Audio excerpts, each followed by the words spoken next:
Hey there, filthy animals, Mr. Dirty, back with another episode of Bullshit here on the GTM Show channel. You guys wanted to see this, so here we go. Today we're going to be checking out an item that you guys have been requesting for quite a while now, ever since Bullshit pretty much has been a thing on this channel. You guys have wanted to see this. And this is from a company called Samyang, and we've never done anything from these guys, I don't think, on the show before ever either. They sell this regularly, like at the store I normally buy the ramen at for the show. They always have this. They sell it singles, they sell it by the 6-pack, by the 12-pack. It blows my mind because we're here in South Florida and this is like readily available on store shelves, but there's people out there all across the US that are trying to buy this stuff on Amazon, eBay. They're ordering it like overseas and stuff, trying to get their hands on this for what they're calling a fire noodle challenge. I guess the hot thing is to have a thumbnail of you holding up the package and looking as mentally disabled as possible. I also saw a lot of pictures of people with the noodles coming out of their mouth and a really surprised look on their face, like somebody just oral cream pied them. We have none of that shit here on the GTM show. We'll have a normal thumbnail for this, like everything else. Before we get into the product itself, let's beat up on the package a little bit. So you ready for this? This is the Samyang hot chicken flavored ramen, or the Korean fire noodle, as a lot of people are calling it. Supposedly the hottest spicy ramen you can buy off of store shelves, let's just say, because we all know that like in an actual restaurant or some kind of faux stand, they'll give you some stuff that'll melt your face off. And in my opinion, the black and red Shin ramen, that from Nongshin, that is some hot stuff right there. Not the stuff, the black package, that's neutered. The red and black package, that's some spicy stuff. So how much hotter could this be from that? Or even the Marachon buckets that you can buy, the hot and spicy on the side of those. Those things will light you up too once you add that little picante package. So yeah, very scary looking package here on the front. They got, you know, the bright red noodles going on there. Sketchy packaging on the back. So they try to be like authentic here. They try to keep it like Korean looking on the front. We see like quite a bit of English going on. The back, they held nothing back. It's just completely Americanized. At first we'll show you the list of ingredients, because you have to fold the flap down to get to the nutrition facts on this one and the cooking instructions also. They have so first off, boom, you know, there's your list of ingredients right there. You pause the screen to read that if you have to. Over here we have it in another language, but over here is the English version, okay? And then, yeah, you have to flip this flap down to get to the nutrition facts and the cooking instructions. The translation on the cooking instructions, kind of comical. Anyhow, the nutrition facts, boom, right there. Take all that in if you have to.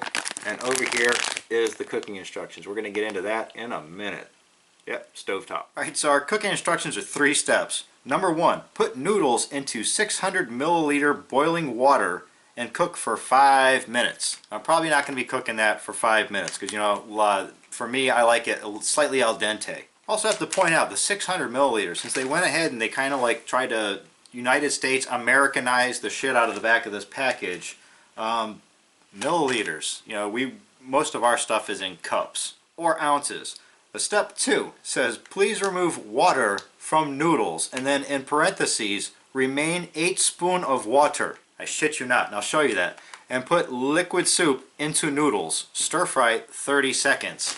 So let me bring you back in on that again so you can read it yourself, so you don't think I'm just fucking around.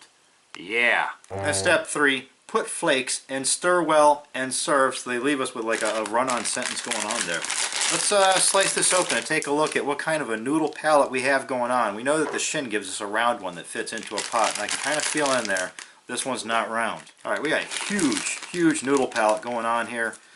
Here's what I'm going to, I guess is their liquid soup, as they're calling it right there in this big red pouch. This will be our flakes, as they called it. Alright, we got chipped edges on our noodles there. Yeah, we got like a big brick. Not rounded or nothing like that. We got rectangle. Alright, so I'm going to do the thing with the boiling water, and then the 8 spoon of water left, and the stir fry and all that kind of stuff. Then we're going to come back and see what we got for our Samyang hot chicken flavored ramen, or the Korean fire noodle challenge, as some people like to be calling it. Alright, stick around. Alright guys, we're back. We got our Samyang hot chicken flavored ramen off the stove. And there you have it. There's your Korean fire noodles right there, the entire package. The little flake thing that they had us putting in after the fact, some sort of, I would say, it looked like seaweed and maybe dehydrated minced onion bits is what it looked like. Black and white bits. Now, the overall smell I'm getting off of this is very tomatoey. Like, it smells like it's half Chef Boyardee with like a spicy kick. Like, it doesn't smell like your typical hot and spicy ramen. Big thick noodles going on. Like to see that. And like our instructions said 5 minutes. I only let it cook for about 2.5. So while this is still steamy hot, you get a bunch on the hook here. I'm going to go in on it before people start saying I talked too long, my noodles went mushy. Nom, nom, nom. Alright, down the hatch. Alright, one bite in. And yeah, I've already got an extremely spicy sizzle from the tip of my tongue shot straight back. And yeah, the whole back of my throat now. Fire. One bite. Alright, let's go in for a second snap at this shit. See if we can get a good burn going on here. Alright, bite number 2. I can honestly say, yeah, this is a hell of a lot hotter and spicier than the Shin ramen. Alright, snap number 3. But I will say that after bite number 3 there, it doesn't seem to have any more building heat though. It seems to have topped off. Doesn't have me like running for milk yet. Not dying for any water. Wow, look at all those, look how long those fucking noodles are. Shake some of those off. Twist it up. Alright, number 4. Number 5. Yeah, about 5 bites in. About to go in on number 6. And it's topped off. Yeah, it's pretty hot. And if we had like a pepper scale on this show, like 1 to 5, something like that, and we don't. But if I had to put this on a scale of something like that, I would say it's a solid 4 out of 5. And I could also see why people that aren't into eating spicy stuff all the time would consider this to be a challenge. Yeah, if you're chowing down bowl after bowl of Shin ramen every week, yeah, this is probably like just a little bit spicier than that, and a little bit spicier than the hot and spicy Maruchan bowls that you can get at like most grocery stores or bodegas. Alright, down the hatch, number 6. And number 7. Okay, the tongue burn on this one isn't so bad. It's mostly back of the throat and lips. That's where you're going to find most of the burn on this, if you decide to do the Korean Fire Noodle Challenge. Before I said that the sauce smelled kind of tomatoey, slightly tomatoey, but there's mostly pepper flavor going on here. Almost like a hot sauce thing going on, if anything, going on with like a mixture of tomato, like more vinegary. Because the heat levels, you really couldn't like point out anything too obvious. If you concentrate, you might get a little bit like a chicken bouillon flavor going on there. But yeah, mostly it's just like scalding hot sauce. Alright, let me go ahead and finish this up.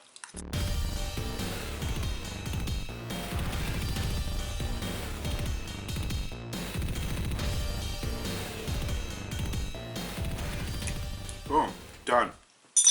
Okay, so with all that being said, yeah, it's definitely hot. And like I say, if you concentrate, you can faintly taste chicken. So I'm going to say that kind of nailed what they said it was. Uncomfortable burn going on in the mouth right now. Way hotter than anything else on the market, that's for damn sure. But because this is like challenge level type shit, this isn't like a regular hot and spicy level ramen that most people would be picking up and taking to work and enjoying. This is like dare your friends kind of stuff for most people. So for that, I can't give it like a 5 out of 5, but I am going to give this a high 4 out of 5. So there you have it, the Samyang Hot Chicken Flavor Korean Fire Noodle Challenge here on the GTM Show. Go give it a try. I'm Mr. Dirty, it's the GTM Show. Don't forget you can buy Knucklehead shirts and hoodies down in the description. Follow me on Twitter and Instagram @TheRealMrDirty. And as always, get out of here and go have a rotten day.